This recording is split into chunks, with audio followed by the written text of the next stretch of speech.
હાલો, કેમ છો? મજામાં ને? રાધે રાધે. જો અમારા માહીન મંથન આજે રમવાનું ચાલુ કર્યું છે અલગ રીતથી જ. જો આ લીધું છે અમે ટેબલ લીધું જૂનામાં જ લીધું છે. જો એક પાર્લરે રાખવા હાટું, આ બાયુને બેહવા હાટું, અને એક ટેબલ આપણે મોટું લીધું છે, જેમ કે બધી વસ્તુ રાખવામાં થોડુંક આપણે ઘટતી ટેબલની જરૂર જ હતી, એટલે જૂનું લીધું છે. રિપેરિંગ થોડુંક કરવું પડે એવું થઈ ગયું ને હવે, એટલે આમ તો સારું તો એક ખાનું કરવું પડે એવું થઈ કર્યું, અને હવે પછી કાંઈ કલર કરી નાખીને પછી આપણે પાર્લર એને લઈ જાઉં. તો માહી રમવાની મજા આવે ને? આ ટેબલે પાર્લરે જવા દેવું કે નહીં? નહીં, નથી જવા દેવું. અહીંયા નહીં રાખવું છે. માહીને પાર્લર જવા જ નથી દેવું, અમારે રમવા રાખવું છે. જો એ ગેસ ને એવું ગોઠવીને રમે છે. હો મંથન, તારે શું ખાવું છે?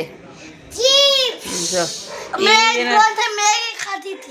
રોંઢે જોડે મેગી ખાધી હતી, અને મંથનને રમતા રમતા ચિપ્સ સાંભળી ગઈ છે, એને ખાવી છે ચિપ્સ. એટલે હવે મંથનને સાંભળી ગઈ છે એટલે બનાવી જ પડશે, એમાં તો કંઈ સવાલ જ નથી. કા મંથન?